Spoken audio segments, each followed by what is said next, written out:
Says we're going live. All right. Says we're going live. Says we're going live. It says we're here. Huh. Yeah. It says we're here. Okay.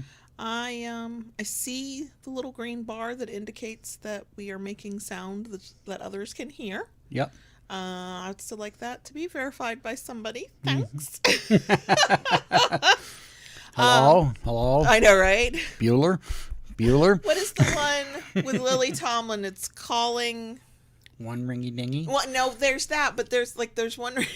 I'm not even going to do it. I feel so silly. One ringy dingy, two ringy dingy, but there's... She's the operator. Yeah, but there's bits where she was, say, calling something. Oh, yeah. And I don't know. Yeah.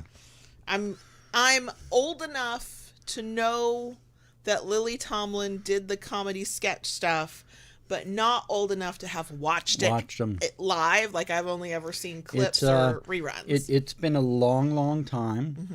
Mm-hmm. That would have been on the Laugh-In show.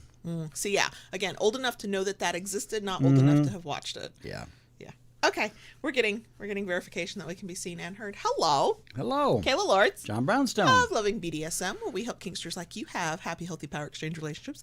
Weekly live stream where we record our podcast, the audio version of which hits all major podcast apps every Friday. We are here, as of the time of saying these words, 7 minutes early. If you are here for the live stream and don't like idle chit-chat, you got a few minutes. We'll get you a little beverage, have a snack, use the bathroom, whatever. If you were here after the stream, but before I put in timestamps and you do not like idle chit-chat, I don't know why you're here, because I think the whole podcast is idle chit-chat, but that's okay. We're not going to judge. But you'll need to fast forward by about 7 minutes. Well, cool. Since I've got some time, I'm going to go to the bathroom, get something to eat, have a drink. Nope, that does not work for the host. It's our party. Okay. We have to be here. Yeah. Others can wander away. It's fine. It's fine. I'm going to say hello to folks. Hi, Kitty. Hello, John Brownstone. Hi, Silent. I'm paying like 80% attention too, if that helps. Hi, Brittany. Hi, Claire. Hi, Jay. Hi, Yassie. Hi, Eva. Well, I'm still. I'm sorry, Yessie. I saw an A. Yessie, not Yassie. I'm still half asleep. Yeah, your eyes have never fully opened. No. That's what we get for imbibing, ingesting, and somethinging at 9 something, but staying up till midnight. Yeah. I mean, I slept like a rock. Oh, so did I. Just but not it enough was not of it. enough Mm-mm. hours Mm-mm. of sleeping like a rock. No, but yeah, every recording we've done, this is the 3rd time today we've sat down at microphones. Your eyes get a little bit more open each time. Yeah. However, it's still real obvious that you're super tired. Yeah, the first thing we did was we recorded the exclusive video that we do for Patreon and the YouTube membership thing here. And I was a little worried because he didn't have energy at first. And then finally I showed you a thing that made you genuinely like throw your head back and laugh. And then you were with us. Yeah. And then we were here. Hi, D-Bunny. Hi, Kim. So, yeah. I'm tired too, but I don't know. I'm always tired. So I figure that just doesn't count. You know. I don't know. Brittany asked, do we still use the Butters Lube? We do not. No. Not because it is not a good product. It is still a good product. We parted ways because of the owner. So it made me sad, but it was the right thing to do. Made both of us If sad. you were listening to old episodes, you will get to that one. You will get to that one. Yep. But yeah, the product is legit good. We just didn't want to be affiliated anymore. So, but yeah. What else is going on? I'm feeling neck pain right now. Oh. Thank you, D-Bunny. My tiredness is constant. There's a certain base level of exhaustion I live with that I don't even notice anymore. And then every once in a while, we just tip over that a little bit. I'm like, whoa, yep. God. What was it? Was it Monday or was it yesterday? It was Monday. We went to bed at a decent time. I think I was stressed. I'd been so stressed, which is what brought upon this topic, actually. And I fell asleep just fine. We went to bed at a semi-decent time. Our alarms went off at 6 a.m. Normally, I don't immediately get out of the bed. Like, I got to warm the engine up before I get out of the bed. But I'm usually awake, and I'll look at my phone or I'll do something without having to get out of the bed. And I think it was on Monday. The alarm went off. I rolled over and went, I'm just going to shut my eyes for a minute. And when I opened them, 45 minutes had passed, and I still needed my time in the bed warming up the engine. That's a 30-minute process. So, yeah, I was moving slow that day. Yeah, I didn't sleep great that night either. So, Brittany, I feel that. We have some tax stuff we have to get ready, but we probably did it before we could really afford to do it, but it was the best expense I've ever had, which is we hired an accounting company people who keep up with all of that stuff for us. They file our payroll tax stuff because we do payroll. We don't do self-employment tax. They file our sales tax for us. They keep up with our expenses and expenditures so that when it's time for tax time at the beginning of the following year, they've got everything they need. And then they do our personal taxes. Is it a shit ton of money? Yes. Does it save us literal thousands in actual taxes paid every year? Yes. Especially since they also helped us set up an LLC. Yeah. Which has been... That in and of itself was a tremendous help. Yeah, we started with an LLC, which was, any business should have that. But then we went to an S Corp, and that cut down on how much we're paying taxes dramatically. So, yep. That is not tax advice. It's just what we did. Do use the Google machine if you're not familiar with any of that stuff. But the moment you can afford to do it, paying a professional to just handle that for you, amazing. So nice to not have that. There's no way I could run the kinkery, do loving BDSM, now be a homeschool mom. Never and thought worry I'd be about here. Keeping the books. And do the books. Like, no. No.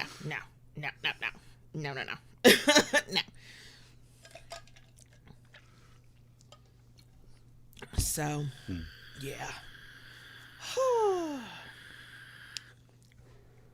Hi, Donza. Thanks. It's good to be back. It's good to have him back. Like we were gone from this space, but he was gone mentally from this space he and I share. Yeah. I mean, you did a really good job of just sitting your ass down and resting. I did. I did. I was very proud of you for that. It did help that we are in a good enough spot with inventory and with other things that you could. Correct. But... Correct. Absolutely correct. Hi, Mr. Spock. I am also not actually here. But maybe in a different way. Well, hello, everyone. I was waiting. I was trying to wait. It is officially noon. We will get started. As you can see from the title, we're going to be talking about how we act, how we want to act, how we think, how we want to think. Yeah, that's it. I don't know how to describe it without using like 85 million words. I don't know how to be concise with it. So that's what you get. We'll get into it and it'll make sense once we get into it. If you enjoy this, we love a thumbs up. If you like it enough to want to come back for more, please consider subscribing. And then just ring that notification bell to get updates and new content. And now, ring that bell is singing in my head. I don't think the song or the lyric, but that's what plays in my head every time. And yeah, we'll talk about, normally I do you can join our Patreon, blah, blah. We'll talk about that in a second, and the announcements, because there are so many. I can't think of anything else that I'm supposed to say at this part, so you can click magic buttons. I'll say, hi, Mally. Yes, you can click the button. Oop, where's the cursor? I don't know. Okay. And away we go. Before we get into the topic, the nature of having missed last week is we have 11 million announcements because we have a lot of stuff going on, and I want to go through the 11 million announcements. This is when you're going to walk away, isn't it? No, I'm going to take a nap. Okay, yeah, go ahead. We've already established I cannot be concise. Like, that's not who I am. Just a reminder, because we did talk about this a couple weeks ago, all of our digital products on our Etsy shop are 25% off through the month of January. So planner sheets, habit trackers. We even have, we call them accountability trackers for doms. So a dominant who wants something visual to help them keep up with what their submissive is doing. We have those. We have our workbooks.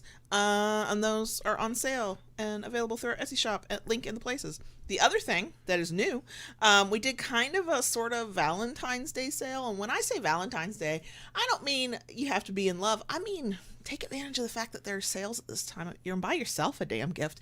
Anyway, all of our non-digital stuff at our Etsy shop is now 20% off through February 4th. And we stopped at February 4th for the whole shipping thing so that if you order something, you have, as assuming you're in the US, you have time for it to hopefully get to you. As long as another snowstorm, Arctic winter thing does not take over most of the country. That has delayed stuff. Arctic vortex. Whatever. All I know is that Florida was once again the armpit of the country, as it usually is, and was the warmest, but warmest was subjective.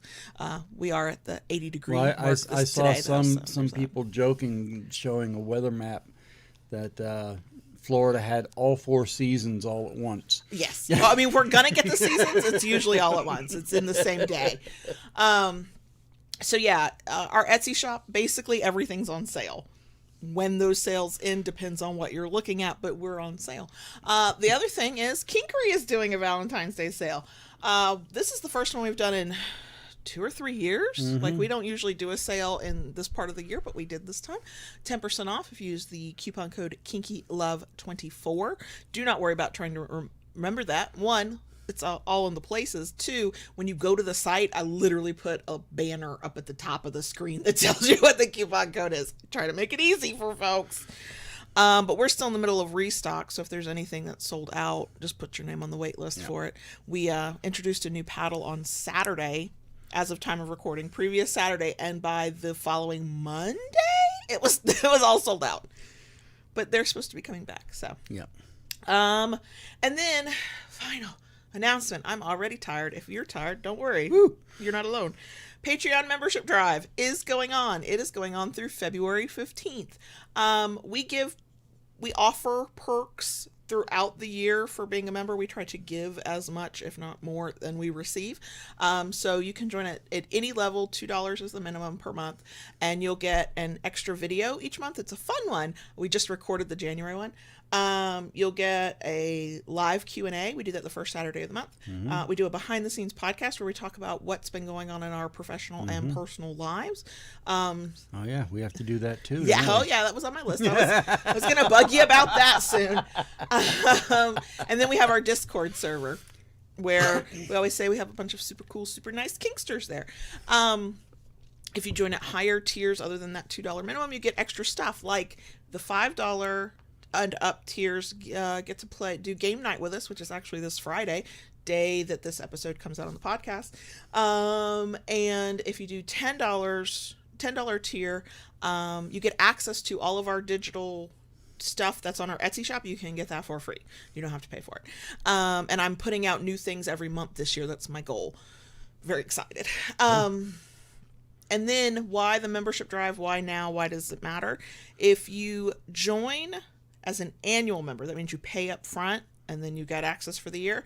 If you join by February 15th, you get 2 months for free. So you pay for 10 months of access, you get 12 months of access. The other thing is, if you are a paying member by February 15th, we're going to send you goodies in the mail. Late March, early April, probably this year. For $2 and $5 tiers, it will be a sticker sheet of Loving BDSM and other kinky stickers. And then for the $10 and up folks, it will be, go ahead, fuck with me when I say it, an enamel pin. It's a pen. Y'all know what I mean. I say the word enamel, so y'all know what I mean. I get shit every fucking year for this. Every year. Anyway, that's going to be in a design that used to be a sticker on the Kinkery, is now a sticker on Loving BDSM Etsy. It's this pink balloon animal that's got rope bondage on it, and it's wearing black cuffs, and it's wearing a black blindfold, and I'm gonna make a pin out of that. I don't know if it'll get to be a soft enamel like it usually is because of all the detailing. I don't know if they'll be able to do that or if I'll have to do a different style. But yes, that's gonna be the pin this year. Pin. I can't say it any other way. Anyway, that was a lot of fucking announcements. Is anybody else tired and bored yet? For anybody who's like, I will never remember all of this shit, you're right. It's okay. Links are in the places for everything, y'all. I try to make the links very easy to find. So, let's get into this topic. Lots of caveats and stuff at the beginning. So first of all, what brought this up is the stress that we're experiencing in our lives right now. We have talked about, dealing with your power exchange while you're handling stress, how that can affect it, mindset shifts, all kinds of stuff. We've got all kinds of episodes like that in the archive. For podcast listeners, it'll be in the show notes. For YouTube folks, I forgot to put those links in the description box. I'll get them there, don't worry.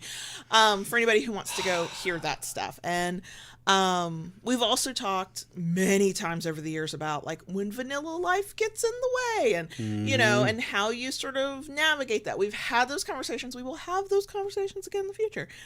This episode is brought to you by a moment that could have turned into an argument, but didn't. Because we decided to be reasonable, rational human beings for once, and so it was not an argument, but it was a discussion. Plus, I wasn't exactly feeling very well, was I? I know, it was right before you got super sick. Like, it wasn't while he was sick, but it was right ahead of that. The other thing, this particular topic, when we're going to talk about it, a lot of the things we talk about are personal to us. In this case, this is our perspective. A couple things to note. One, it's okay if you would not react the way we react or have the same thoughts that we have. The purpose of this is not to tell you how you are supposed to respond or think about these things, or to indicate in any way that the way we are doing it or handling it is somehow superior. It is to get you to think about how you would handle it if you are currently in, or imagine that you could possibly one day be in a similar situation. And to, if you can, have those conversations now, whether that's with yourself or with a partner, to just sort of be aware that what we're going through is in no way unique to any flavor of relationship, but the way we are thinking about it is personal to us.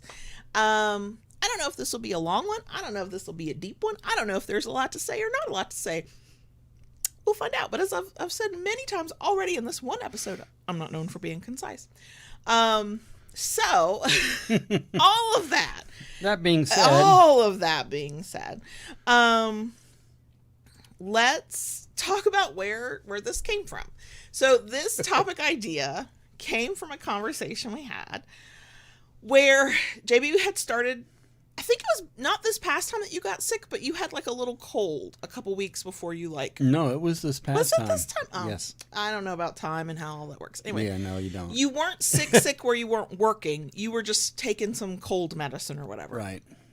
And I always feel like I have to like ride JB's ass when he's sick because he'll forget to take his medicine or he'll try to work too hard or whatever. And he wasn't at the point where he was like living in his bathrobe on the couch. He was still trying to function through the day.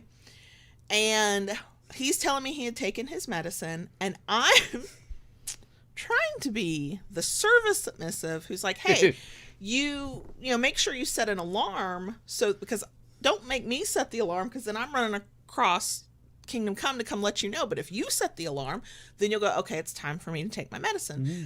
So what I don't know if I wanted to say it gently and I just didn't. I don't know if it never even occurred to me to be super like submissive and polite about it. It came out. The snark was strong. Yes, very strong. There was nothing submissive in the way I said it, although my intention was to do the whole take care of my daddy thing. Was that one of those things that it sounded one way here and another when it... No, it sounded like I meant for it to sound. It's just Okay. that I didn't think about trying to sound submissive. Like I was trying to do a thing that for me relates to my service and to take care of you and to try and keep you well and on track. But there was the disconnect between the wanting to do the thing with the expressing of the thing. So I don't even remember exactly what I said or how I know how I said it. I said it like y'all can imagine how y'all have heard me speak before. And JB says, or you could just say, hey, Daddy, it might be a good idea if you set your alarm so that you remember. I said, oh, you want a softer version of me. I mean, fair. However, and this was a high stress day. I mean, they've all been kind of high stress. Yeah. Are we at the level of getting hit by a literal fucking car and being like, flung across the highway? No. Are we at the level of stress of illness and death of a loved one? No. But we are at a stressful point, a different kind of stress. And it's been riding high. And in that moment, I got really introspective in a way I don't think you expected. Because I said, you are asking me to be a type of submissive that I desperately want to be, and I cannot be. And I said, it's not in the DNA, is it? It's the desire is there. This is where this conversation comes from. Because I said, I want to be softer. I want to be gentler. I want to be, meek is not the right word, but sort of demure and just a person who suggests and doesn't tell, especially to the person who's her big D, right? Like, there's this sort of way that I would like to show up and be a submissive and express myself when it's a submissive thing. Not the baby girl stuff, not when we're joking around, but like, I'm trying to actively help my dom do a thing, have a better outcome, service in some way, right? I said, I want to be softer. But I cannot right now. I don't have it in me.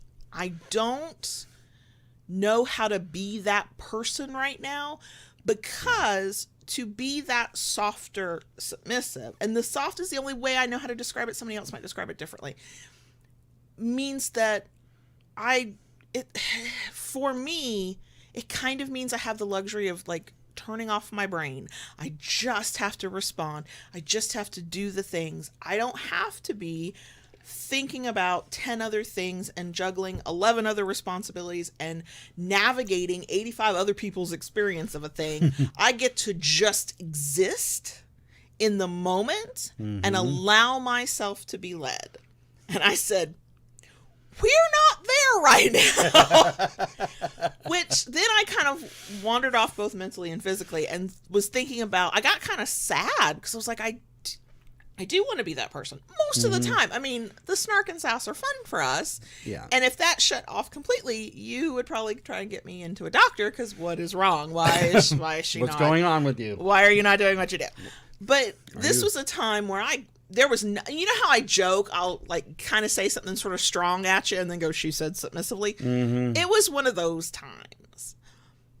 So yeah, that's the whole how we're showing up versus how we want to be showing up. The other thing, when we were having that conversation, I said, you can't even handle me being soft like that right now and just waiting to be led. And even giving you gentle nudges so that I said, you are not currently, I don't know if he's there today, this is what the conversation's about. At that moment, your dominance was not there to just take the lead. No, to just wasn't. Take me by the hand and, I'll follow along behind you like a little duckling or whatever. Like, and I don't know this is the part where you come in. I don't know if that's the type of dominance you wish you could have right now and are missing it, or if that's just we're in a different era of life or what. I think part of it, especially that because I was coming to the point that I was not feeling well. All right. And I believe I could say my thing was I don't have the bandwidth for the snark. Oh, yeah. In that moment, you definitely didn't, because normally you wouldn't even comment on the snark if you had bandwidth for the snark. Yeah, it just rolls off your back. Mm-hmm. It annoys the shit out of people on the internet, but you're fine with it, and you're the only one that matters. So that works. That works. Because I give as good as I get. Yes, until I'm nearly in tears. Right. I'm like, no, Daddy, be nice to me. Oh, I can dish it. I cannot take it. It's fine. That's true. That's true. So, normally I'm good with the snark. Mm-hmm. And if you push that line, I'm baby girl going a bit too far there. Sure. And at that point it caught me a little off guard. Mm-hmm. But and that, you know what, I had probably been talking to you that way for I don't even know how long. Certainly like longer than a couple days. Like, I don't know, the past 3 years for all I know.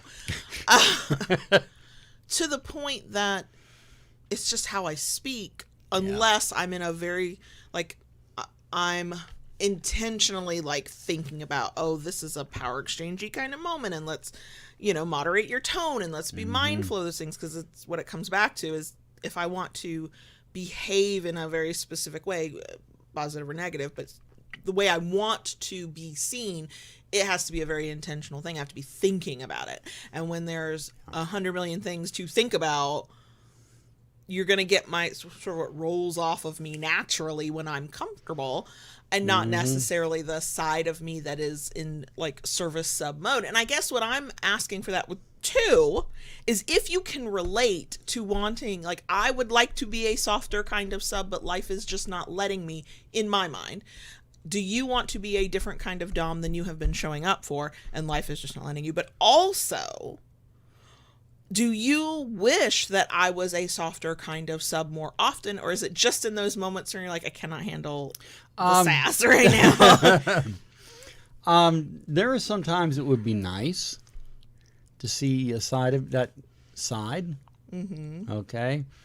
I mean, for me, lately, do I feel like the dom I want to be, or know I could be? No. Okay. With everything that's been coming our way lately, it's been difficult. Because it seems like all been doing is putting out fires. Yeah, and I don't even know that we're doing that. I feel like we're waving a blanket at a fire. We're just making smoke signals. And nobody's responding to our smoke signal. Yeah. So, we're just smothering the fire and just making smoke, so to speak, without even really putting it out. Mm-mm. But, I mean, that's how it feels, because, we're not ignoring the stuff. We can't. We can't ignore. Okay. We have to deal with the shit that's in front of us. We have to deal with the shit. But it's kind of like there's a number of different shits. Yeah. And focus on one, and we're running, trying to get that as squared off as we can, and then on to the next one. Mm-hmm. It's not even like being able to manage a couple of these things at a time. It's kind of got to take it one at a time. Yeah, in the moment that you can focus on the thing. And sometimes what am I focusing on is the thing I have to, because there's a deadline, there's a person on the other end of an email, there's a requirement that must be fulfilled. So that's what gets my attention and energy. And I know for me, and we've talked about this in all those other past episodes when we talk about stress or vanilla life or mindset or whatever, I can default back to acts of service, doing the things, what's in my routine, what is the expectation that we set years ago, and it's just a thing I do, because I can do that on autopilot. It just, it's part of the routine. I know that I have to do it, and I can just, as long as nothing interrupts my routine, I got it. It's what I do. Where I find it tends to be the biggest challenges during times like this is when I cannot focus on power exchange. I cannot focus on I am a submissive and I feel this way and I want to feel this way and I want you to feel this way. And, can I be mindful in the power exchange? And so what that tends to mean is when you throw something new at me that you'd like me to do, you have learned, we've talked about this before, to like tread carefully and lightly. Right. There are times in life where you cannot just throw out an errant, hey, go do the thing or whatever. No. You need to give you time to prepare for it. Right. And then, like I was saying a few minutes ago, when I am comfortable with somebody, like 100% comfort, 100% trust, know that I am 100% safe, I have a natural way of being that will never come across to anybody as submissive. I have thoughts. Look, submissives have thoughts and opinions. It's a fucking joke to think that we don't. But there is this sort of, depending on your dynamic, this thinking of there's a time and a place for it. There's certainly a method for how you express it. There are certainly rules around tone and attitude. Right. And, the only rule we have is for me to be respectful, and you abide by that rule for yourself. But there's a point of where it's not quite disrespectful, but it's not quite being the best submissive you can be. And I don't tread on that line lightly. I jump rope with that line. I tap dance down that line. Cartwheels even. But when I'm just trying to get, and I tend to be, the more there is going on, the faster I'm moving and thinking and doing.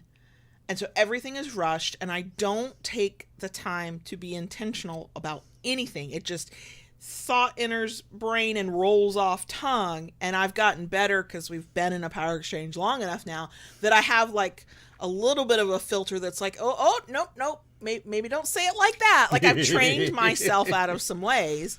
But if we're just trying to get through life and we are not being actively mindful of, we are in our power exchange and let us approach one another as dom sub in this way where we're like looking into one another's eyes and talking very carefully about our power exchange, and like we're not swimming in it, right? You're not going to get that from me. But the thing that I'm a roundabout way trying to get to, because this train derailed a couple times in the middle of that paragraph, is I want to have the opportunity to be the kind of submissive that, I think that you deserve, that I think that you would like me to be, that I used to be able to do. Now, I've always had lots of thoughts and opinions and the ability to express them in some way, even if it's just my facial expression being real loud. And I know you don't want to take that away or cut that off. That's, I think, part of the appeal. I hope so. Yeah. A little late now. Yeah. But I don't know, in these times when we're juggling our spinning plates, I forget, or I don't know how, or it's just, I don't feel like there's time to stop and be mindful. Everything is go, go, go. And my head is, there's about 8 paths in my brain, and I'm working all of them because I know we say if everything's a priority, nothing is a priority. And in a way I get that. However, child health care is one lane, paying the mortgage is another, dealing with, like, there are certain things that actually they are all a priority, and you have to do them all at the same time.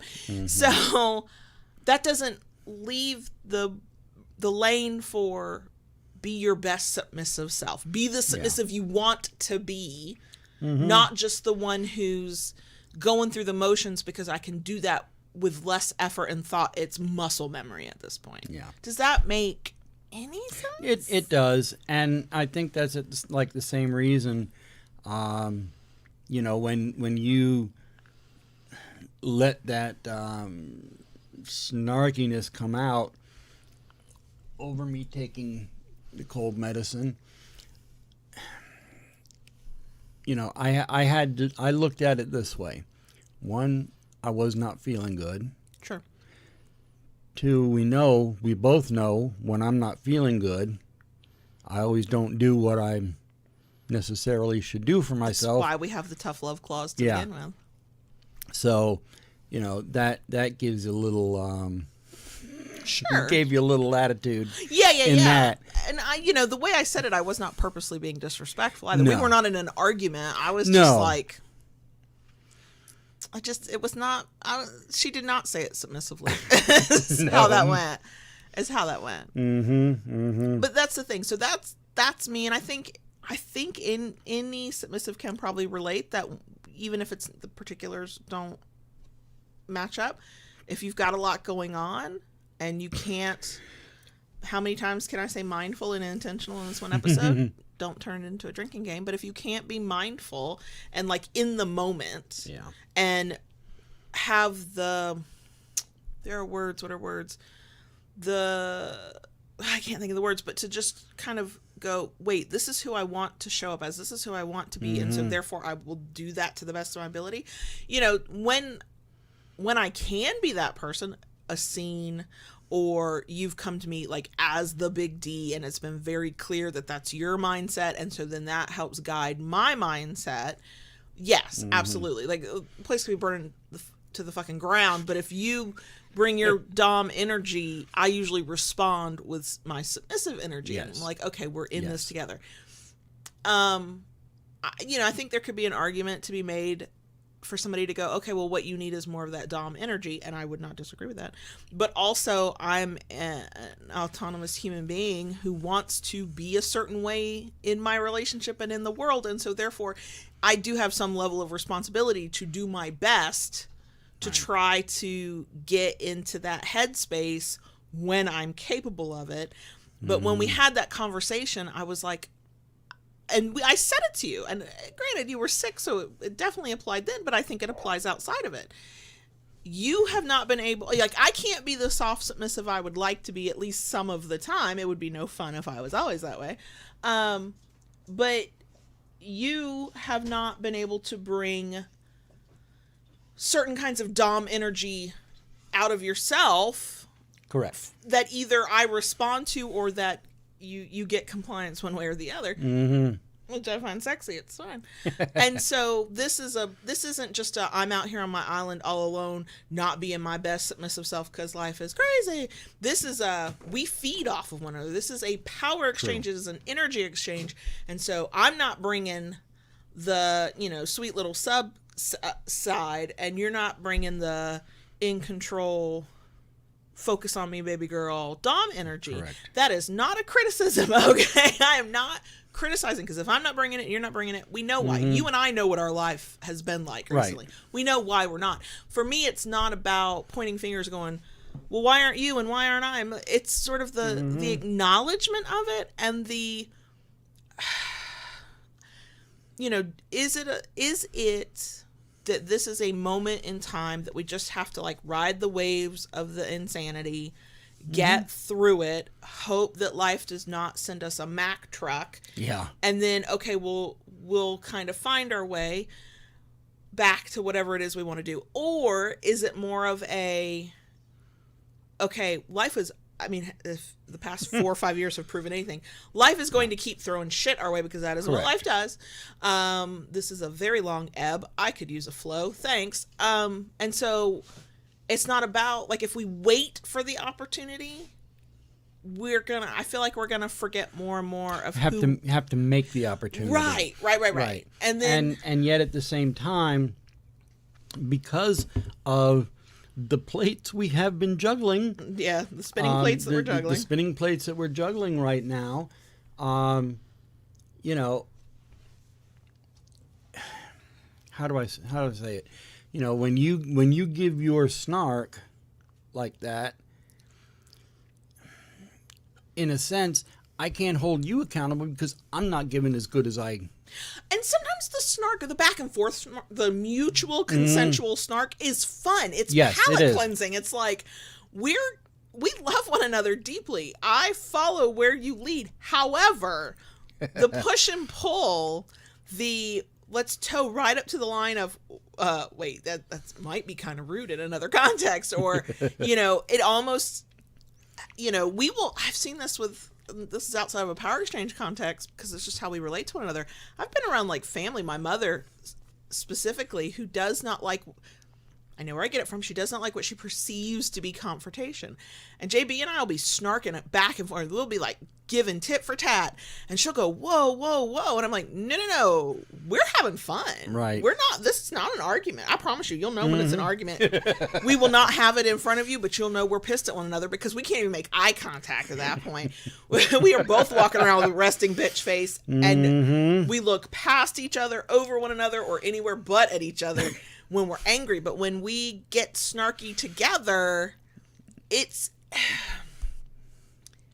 fun sometimes. It is. When it's mutual, when we're both enjoying it and nobody's feelings are getting hurt, right. And nobody's, you're not feeling like your dom self's being like disrespected, or I don't feel like I'm being teased to a point I can't handle or whatever. Like that's a part of that is how we relate to one another in power exchange that too. Is true. Like I don't want to say adversarial because it's not, but I could see where there's a hint of it. Like we're going to say stuff not that's mean to one another, but we're going to push each other's buttons just enough to where we don't hurt the other, but the other's like, well, I'm pushing back, motherfucker. and I think that's what it is. It's a little bit of a back and forth between us. And that's something that we both enjoy. But not always, not all the time. Right. And it is possible to go step over the line for sure. And I've often kind of said, and I don't mind saying it, I know you don't like the word, but I feel like I could almost be called a bratty daddy. Oh yeah, you definitely. I would classify as a brat in a heartbeat. I mean, I even went on FET to look to see if they had that classification. They didn't. The closest thing they had that comes close to it, which kind of works for me anyway, is instead of a smartass, a smartass masochist, smartass sadist. Yeah, and you're that too. Yeah, you're definitely that too. And it's funny because it's all subtle, because sometimes you're very just bratty without the sadistic side. You're like contrary because you can be contrary. You tease to the point of I'm almost in tears, and you want to keep going, and it's only when I'm like actually upset you're like, okay, my bad, I'll back off, right? Like you'll push my buttons to see how far you can push me in a safe way where I don't feel like boundaries are crossed or anything.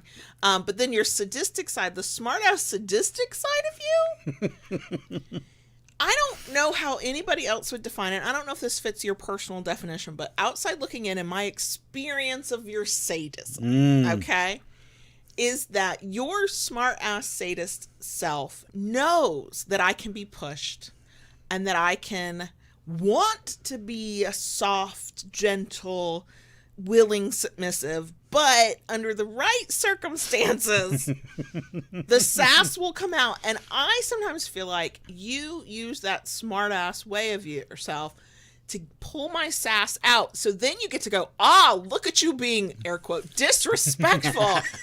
Let me give you a reminder about why you should not be that way.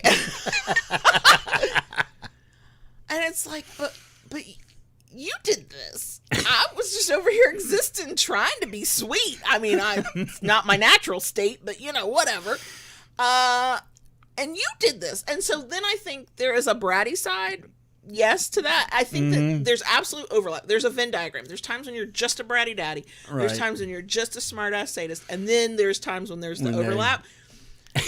I mean, I think, and if you... I enjoy it. We enjoy it. It works for us. Yes, it does. It does.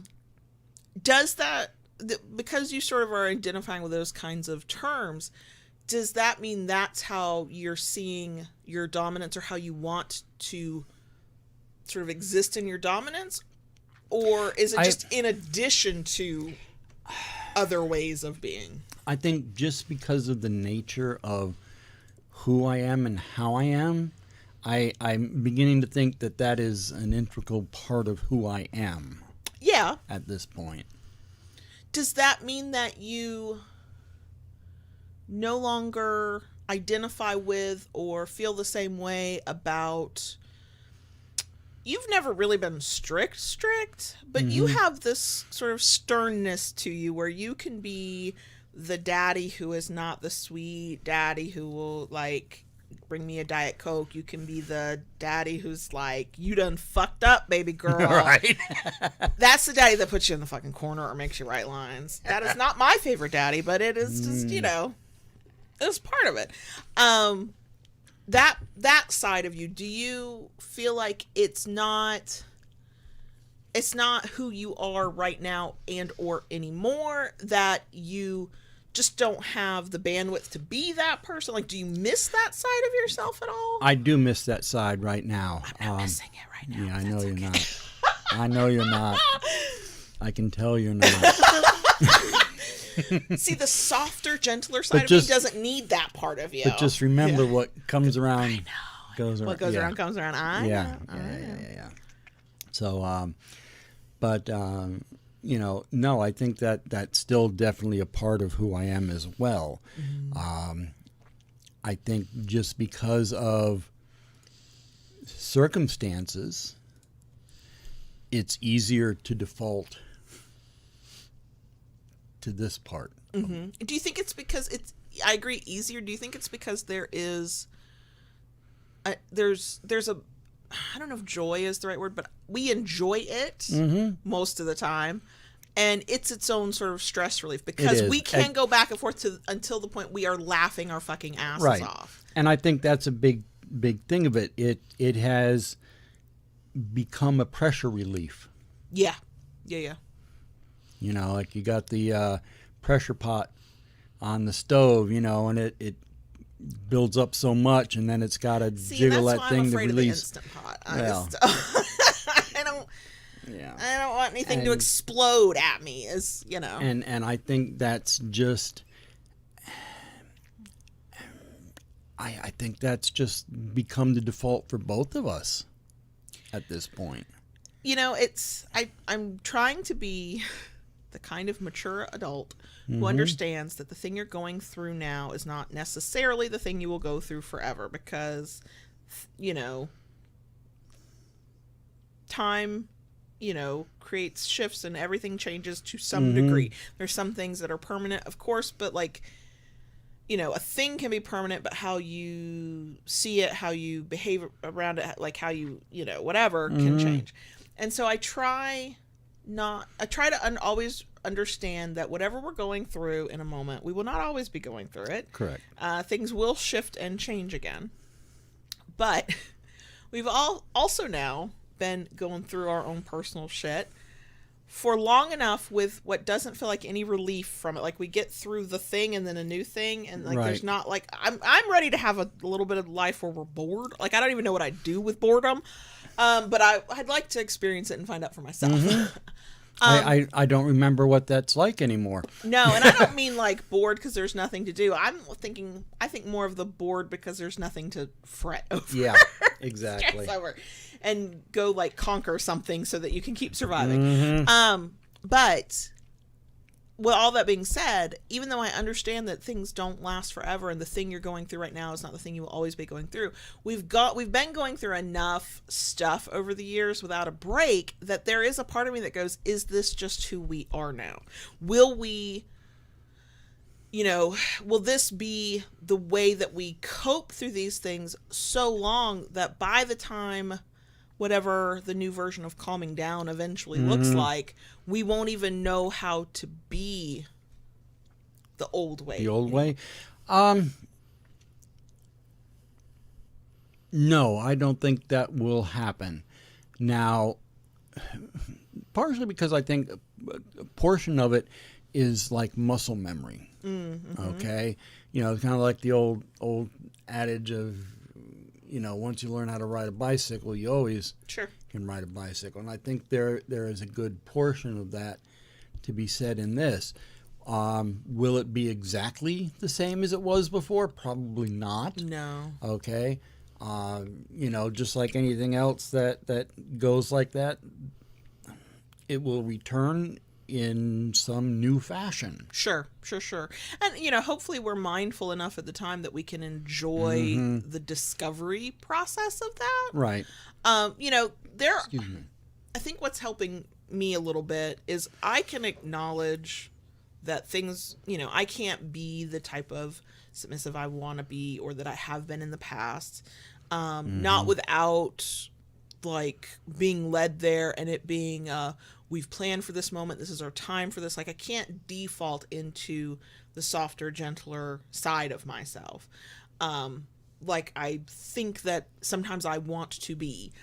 But also, while I miss it and I wish I could, I think because in my mind being able to do that is an indication that I don't need the snark. I don't need to be so serious. I don't need to be so focused on everything else that I literally have the luxury to go, okay, I can let that stuff go. I can let you just take over and I am no thoughts, all vibes, and it's going to be fine. And so I'm very rambly today because the train in my brain keeps derailing. I apologize. I'm okay because I only miss it occasionally. I don't feel like our power exchange life is unfulfilled because I can't have these parts of myself as easily as I maybe could, a decade ago. It's usually, when we had the initial conversation that brought about this topic, it did make me sad because in that moment, I could clearly understand that there are too many things going on right now, not in our kink life necessarily, like in every other facet of life, where to be soft feels like a luxury. And I don't have that luxury right now. And I have enough optimism left, because I do tend to be an optimistic person, that I know we'll get through it. It's going to be okay. I don't know what okay is going to look like. What the other side is, what it's going to look like on the other side. Everything in my life has been figure outable eventually. Like we're gonna get through it. We're gonna get to another side. There'll be something else, because there always is. But like we'll be fine. And I don't like. I sometimes in those moments it catches me off guard, and I go, I want to be softer, gentler, kinder. Meeker, milder, like pick a word, right? Like more submissive. I want to just follow and let you just figure it out for me, and I get to just be there. But I don't miss it so much that I feel like our life is lacking. Yeah. Does that make sense? Yes. And I want to touch back on this a little bit too, where you said about going back to what was. And if you can go back to what was, I think that is a fabulous thing. But I believe it can also become a pitfall. Okay? Because you're wanting to go back to some idealized version. To the idealized version of what was. And you're ruining the passing of that it's not what it was. That you don't look at the opportunity to make it new, so to speak. Okay. Yeah, I agree with that. And and that makes sense to me. And I, having this conversation, I don't feel like that's where I'm at. I don't get a sense that that's where you're at. I feel like we do better now than maybe we once did of just existing in this moment. And are we happy with one another? Are we content in our relationship? Not gonna say life is there's dumpster fires left, right, and center, but are we content with one another and satisfied with one another, and we still want to be here with one another? Then the way we're showing up as dom sub is working for us.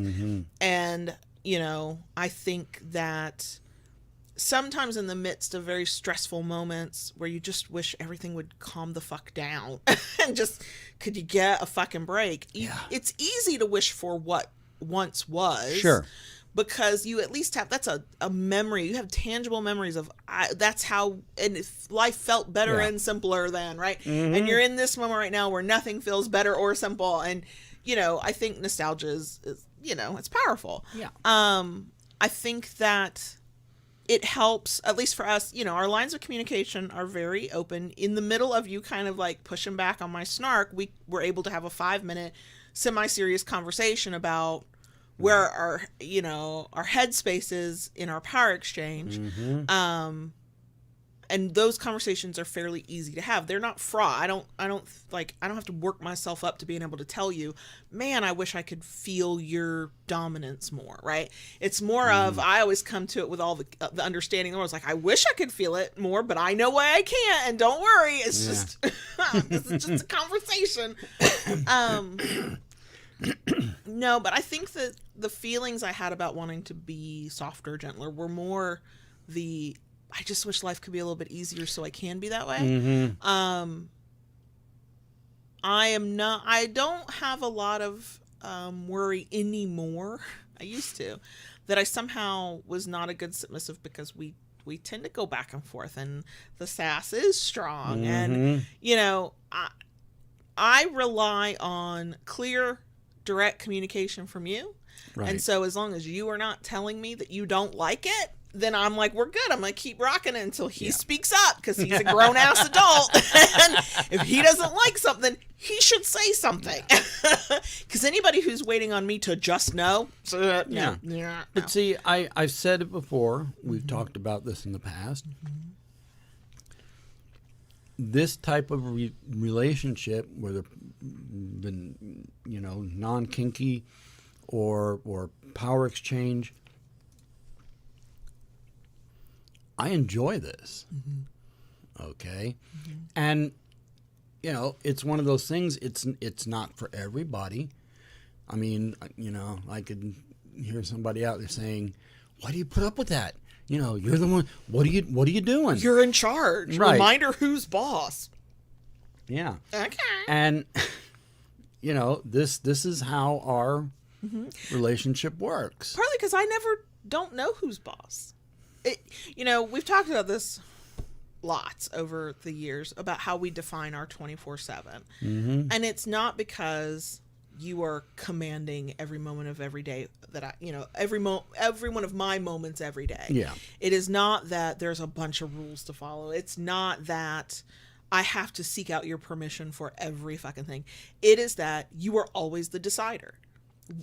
Other than some very specific, narrow things that we've negotiated outside of that, if a decision has to be made, I'm coming to you every time. And how I show up to get that decision, context is everything. Because sometimes it's a lighthearted, fun thing, and I can show up and be silly and sassy, and and that's the energy we're going to bring to it. And sometimes it's okay, this feels like a life or death kind of situation. I have to do a very hard thing, and it's got to be done. But what do you want to do? And I am serving through all of that, because I'm coming to you with the options. I've done the legwork. I've done the thinking about it. That's why I don't have the bandwidth to be a softer, gentler version of myself. There's shit to think about. But at the end of it, it always comes back to, what do you want to do?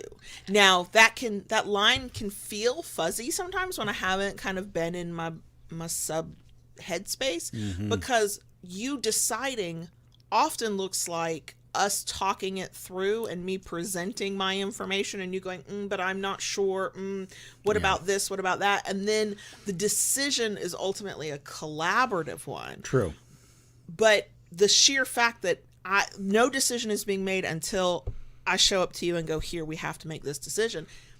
That's how we're 24/7. It's how, a lot of people ask me about how you get into a submissive headspace. And in some ways I'm always there. In some ways I'm not. Like when the snark is too strong and I'm not thinking about, hey, wait, he's the one in charge here. And I step over the line a little bit and you push back. Like clearly I'm not in a headspace, but in a way, because I know how our life works, how we've set it up, so that even when there's not a direct rule, a direct task, you didn't ask me to go do a thing. I don't need that. I know that whatever's going on in our life, from what time of the day or week we're going to the grocery store, to are we going to apply for this big thing online and try to do this thing? Yeah.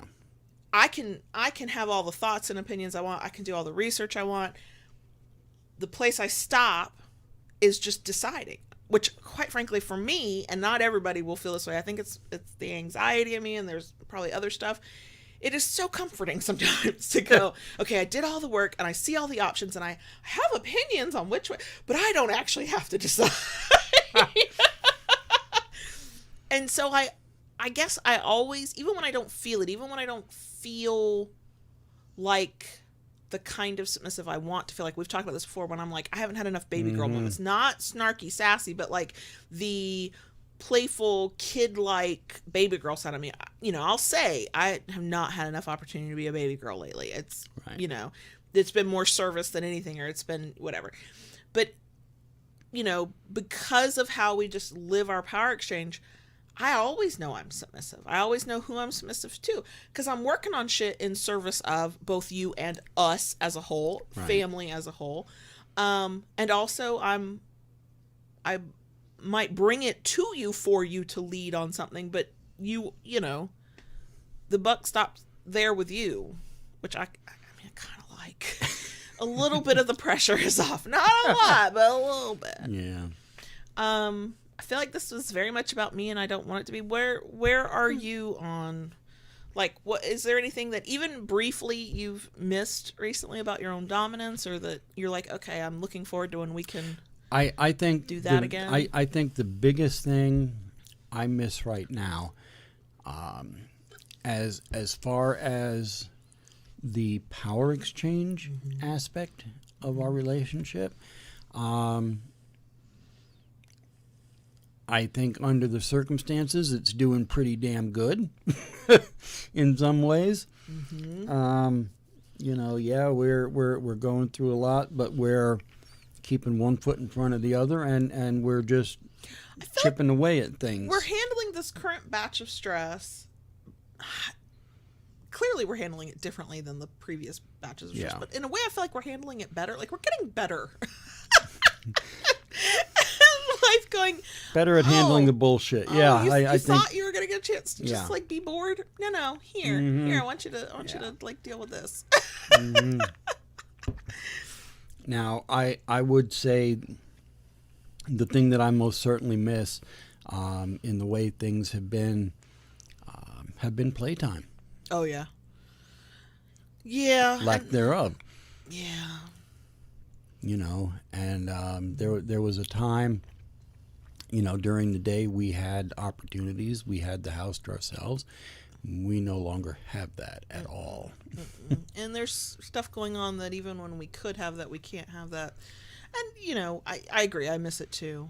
I think that we would probably be better connected if we got more of that time in. Yeah. I also, you know, there are times when I miss something, or I wish something was different, and I get resentful about it. This is not one of those times, because I understand clearly the priority and why. And I think I have enough perspective now on some parts of life that I go, I know this won't be forever. This will change. You know, either kids grow up and move out of your damn house, or you start to have grown-up money again, and you're like, you can stay at the house, I'm going, you know. Yeah. and that I don't know, and maybe it's I'm getting older and we'll pretend wiser, and that's why I'm less impatient and frustrated about it. Like, yes, I acknowledge it and I want it to be different, and I wish it could be different, but I don't walk around miserable about the fact that it can't be different. I sort of accept it. Maybe that's because I'm intimately aware of why it is what it is. I don't know. I mean, I'm not going to lie and say that my headspace has been, you know, nonchalant about this. No, my headspace has definitely been affected, but not as bad as it would have in the past. Yeah. And sometimes, you know, I hate to say this, but I almost wonder if it is in part because of, you know, since things kind of started for us, you know, going back a couple years ago, if this isn't just about being desensitized to some of it. Probably, but you know what? If that's what gets us through without being more stressed than we could be, I'll take it. I'll take it. We probably are, because our new normal has been, oh, that thing you want to do, you're not going to be able to do. Like, that's just, we roll with it now because we're like, oh, yeah. Right? Yeah. Life's been doing this to us for a few years. I mean, you know, there was a time I think we still got our hopes up about shit. Yeah. Yeah. Nope. Nope. To hell with hope. It's weird. Maybe other optimists will relate to this. I don't know, but it feels weird to acknowledge that I am optimistic about long-term future. Like, I know that this is not going to be our reality forever, that things will shift and change again, because that's the nature of life, blah, blah, blah. Yeah. But also very much, at minimum, a pragmatist and maybe a pessimist about in the moment stuff. Like, oh, we might get time to do the fuckery thing. Okay, we don't get your hopes up. Yeah. That's probably not happening. Mm-hmm. Yep. Exactly. Like, I'm optimistic for a broader future. I don't know if pessimistic is right. Maybe that's too strong. But I'm not optimistic about the immediate moment. I mean, just like we thought we were going to have the opportunity to have some playtime a few days ago. Mm-hmm. Okay. Mm-hmm. And not that I wasn't looking forward to it, but it was kind of one of those things where I had it in my mind. I'll believe it when I see it. Yep. Which did help for the disappointment to be minimal. Yeah. It was like, I sort of expected this to go this way. Mm-hmm. Yeah. And are we being cagey and not giving details? Yes, but that's because there are certain parts of our personal life even we don't want to put on the internet. Thanks. Right. Yeah, you know, and I think if anything, you know, what the last few years have taught me, you know, kind of roll with the punches a little better. Yeah. Oh yeah. The one consistent conversation we've had over the years, because when your stress levels get high, it could be because there's the stuff going on, sure, but it typically is about you feeling out of control about a thing. Yes. And it's not to say that you don't still have those moments where you're stressed simply because you don't have control. You handle them better. They're not. Yeah, it's not as much of a. Oh, you are unbearable in the beginning. Mm-hmm. Yeah. I don't deny it. Yeah, and you know, maybe it's we're desensitized, but there's a little bit of a benefit to that, because we're not so desensitized that we can't acknowledge our feelings and talk about the reality of things. And you know, it's not that we don't care or have hope. All of that is true. Yeah. It's more that we are not reactive in the moment as much as we once were. Yeah. We are laughing more through this particular stressful moment in time, which for us is a type of stress that we always knew could be a possibility, and we desperately didn't want it to be. Yeah. We're laughing more through this one than we were the previous stressors, which were the new and unknown, and like we hadn't become desensitized. Right. And I think that's it. To bring it back to the actual topic, I think that's why I don't always get to be the submissive that I kind of have been in the past and would like to be at times, but I'm not always unhappy. I'm actually mostly happy with the type of submissive I am right now.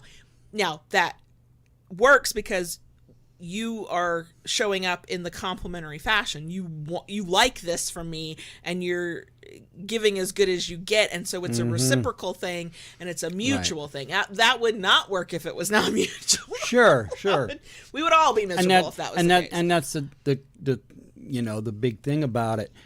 You know, the relationship we have with the snark is, you know, what I get from you, what you get from me.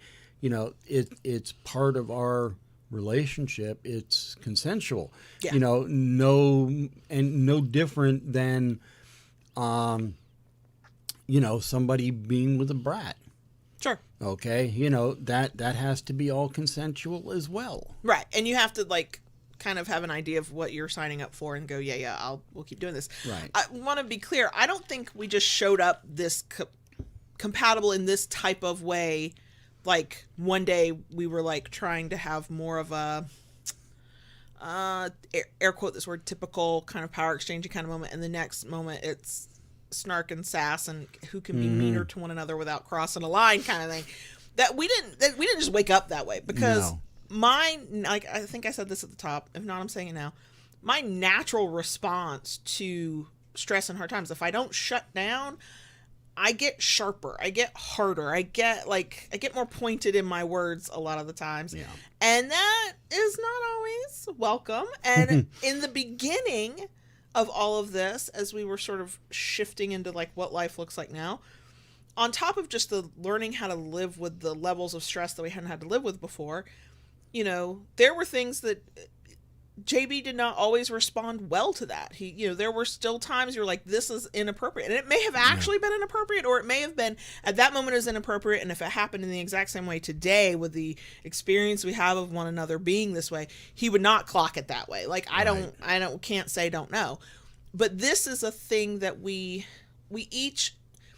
we're working through stuff together because we're married and we raise kids together and we own a business together. Everything we do is together, sure. So we're working through it all together, but we still had to get to how we could internally handle all of it in our own time and in our own way.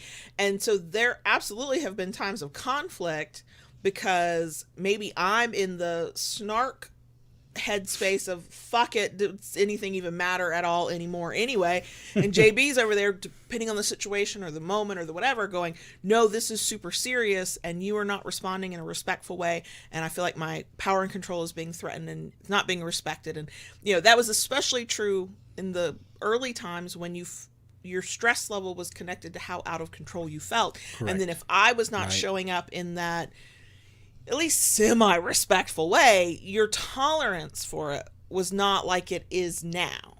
And or because I'm constantly trying to read people, it's the hypervigilance. Hi.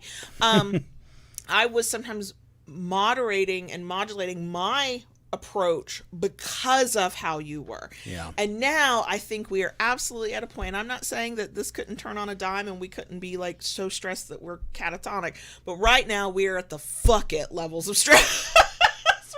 Like, fuck it. And so our sense of humor is better. And so then the push and pull of how we interact is more fluid and it fits better. Yeah. But also there's parts of us and parts of our power exchange experience I don't miss so much that I'm miserable, but like if I think about it, if I take the time to think about it, I'm like, oh yeah, I know. I miss that. Yeah.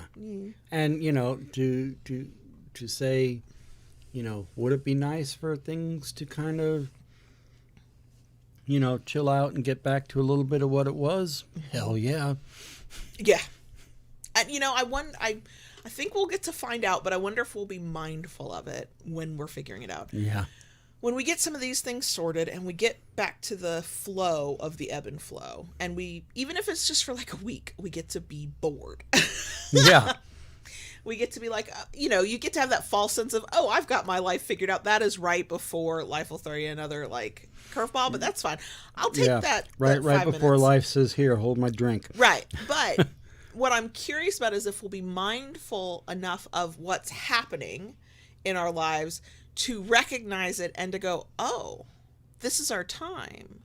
This is, we can do things differently. We don't, if we want to, we don't have to continue on in this way. We can branch out and, go down memory lane a little bit or whatever. Yeah. So I don't have anything. Could I keep talking in circles around a topic while Lola snores in the background? Of course I could. Yeah. But yeah, I didn't expect this to be personally helpful for anybody because our experience will be different from your experience. Mileage may vary. Obviously, definitely, always. Yeah. But I think that if you ever have that realization of, wait, we used to be like this together, and now we're not like that, and it's not been we sat down and talked about it and renegotiated. It's just been a natural shift. I think it's worth thinking about, even if it's not maybe the right time to talk about it. Maybe it is the right time to talk about it, and you can go, hey, let's acknowledge this at least, and check in with one another. This for me has been kind of a check-in of, oh, we actually like this. This is okay. We're not lacking in some way. Right. I miss the older aspects of the way we used to be able to do things. But I also agree that we'll either get there at some point in the future, or we'll get there. We'll have a different experience that gives us similar vibe. Yeah. So I don't have anything else to say. Okay. I guess we'll be done. So are we good? We're going to have bonus section, and then you're trying to rush us over here. We're going to do a bonus section, but yes, we're done. And yes, to answer your question, are we good? I don't know. That's not for me to say. Okay. Keep it kinky, y'all. And we'll see you next week. Daddy. Yes, baby girl. Can I talk to the crickets, please? You go right ahead. Oh, damn. He is tired, y'all. I mean, his eyes are not fully open, so. Yeah. So here's how our day started. We recorded the first thing, and his eyes were not open. We recorded the next thing, and he made his eyes be open. We did the intro for this podcast for the audio side of things, and he made his eyes be open. But the longer we've had this conversation, the more they've shut again. I know your original plan was to go work in the shop. Maybe a nap would be better? I don't know. What do you think? Should you take a nap? No, I'm still going to go. Okay, you're going to be that tired and go work around the power tools? Yeah. Oh, God. Oh, God. Yeah.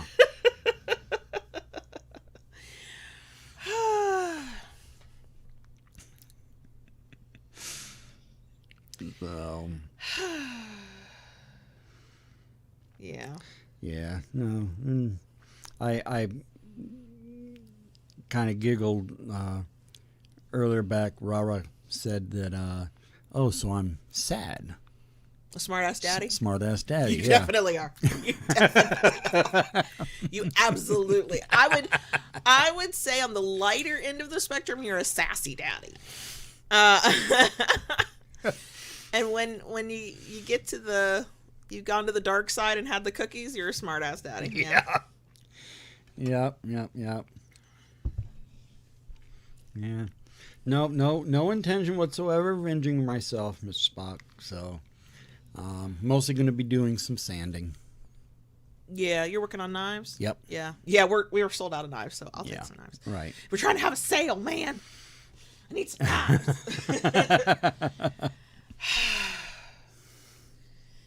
Yeah, Kim says Kayla deserved a Diet Coke.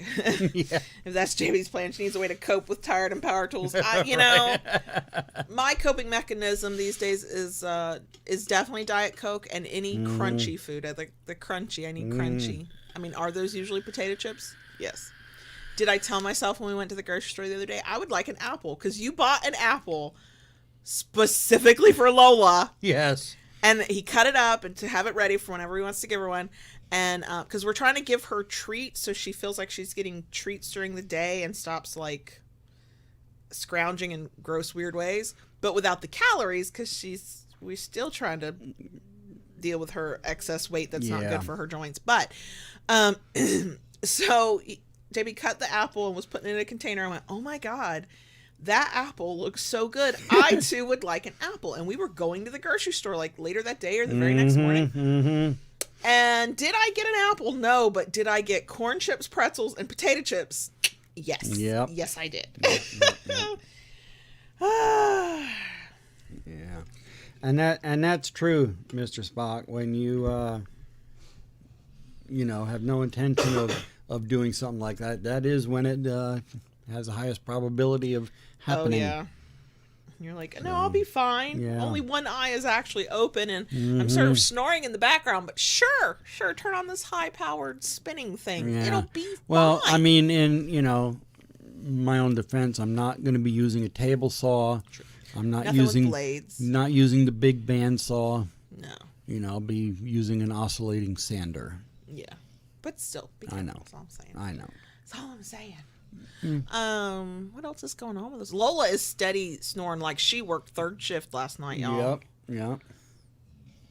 I don't know how well the mic picks that up, but all we did was take a pause and there was a snore thing going on there. And we think Rosie the Roomba attacked Ella the cat today. Right. I do not know what happened. Rosie was running throughout the house.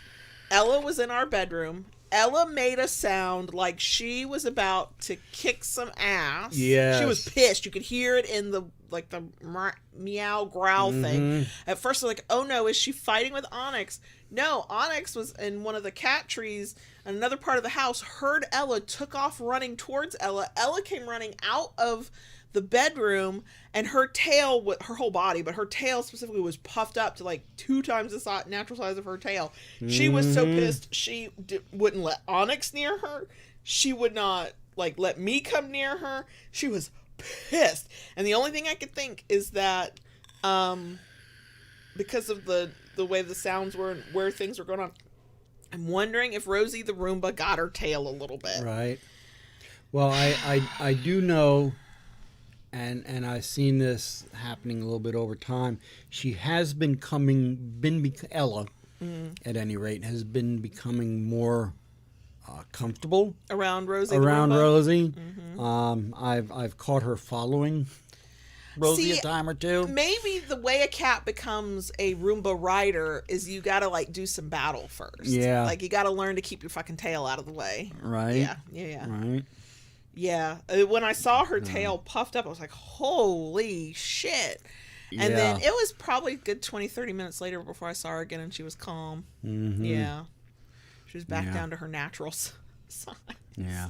I mean, Lola, she doesn't even budge when Rosie is doing her thing. I think she's figured out that there's no way in hell Rosie is smarter than her. Right. She's got.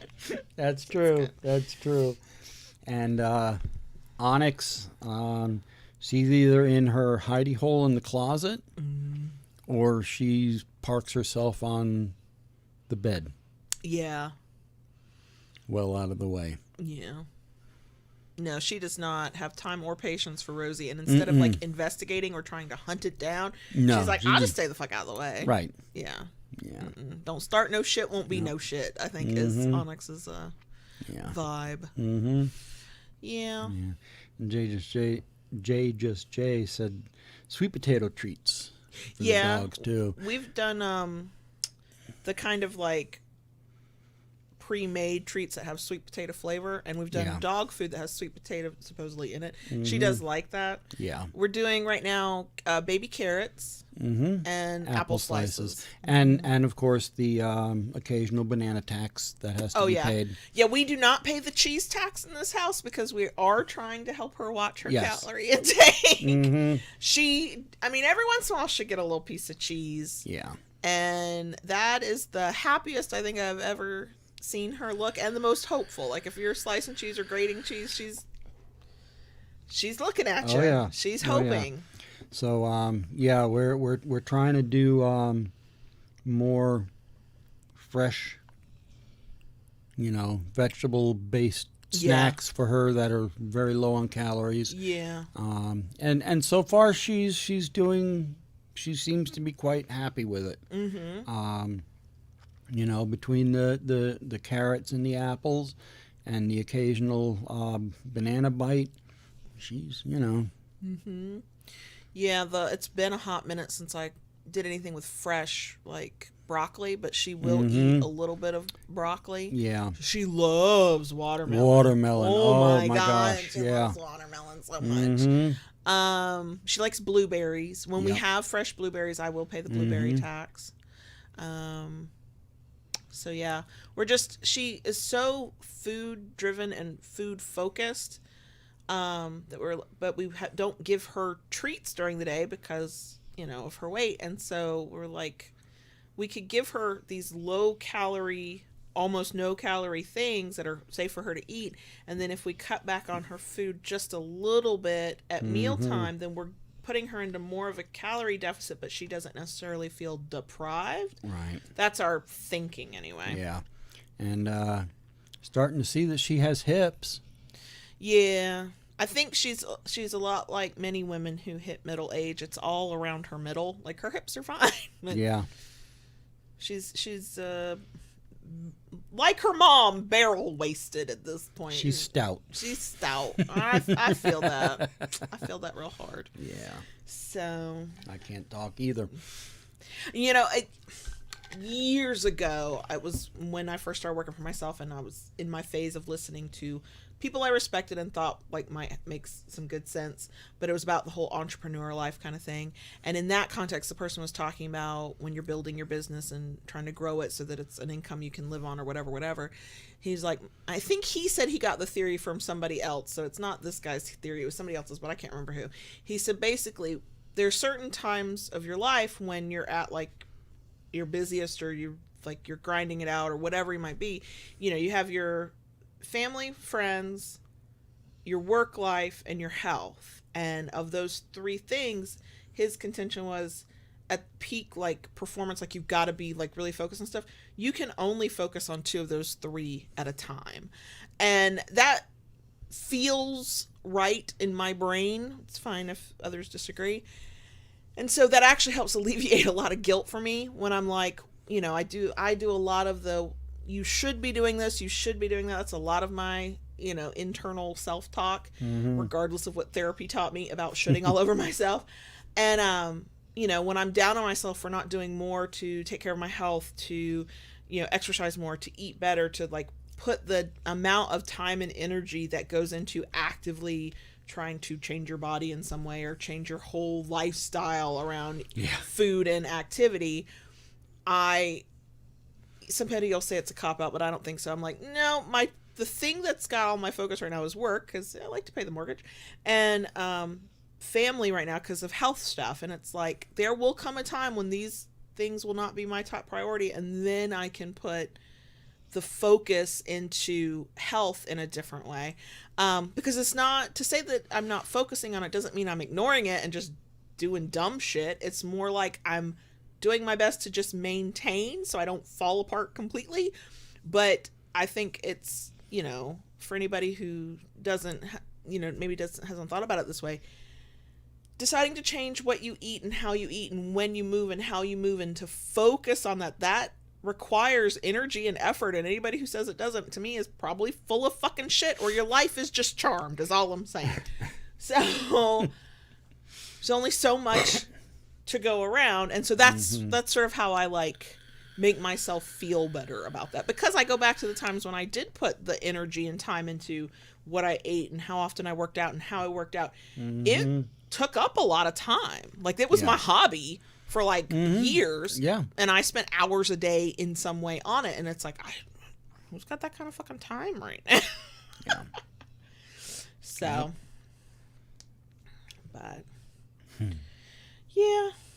I don't know that I've got anything else. Yeah. The part of the problem is the stuff that is like top of mind for both of us is stuff that we just have chosen to not speak about publicly and put on the internet. That's just one of our boundaries. So it's like, yeah, I guess I got nothing to talk about. And in my brain, I'm like, oh, I got stuff. Just not here. Right. It's not for public consumption. Yeah. So unless you have something else that's on your mind, I guess we can be done. Yeah. Good news, when we were recording stuff earlier today, we did record with our mics functioning. Yes. So there will be, for YouTube folks, there will be a video next Monday. Yeah. Well, we got it right this time. Okay, we're going to go. Thanks for sticking with us to the bitter end. Thanks for hanging out with us. We're grateful for all of y'all. We'll talk to y'all later. Bye.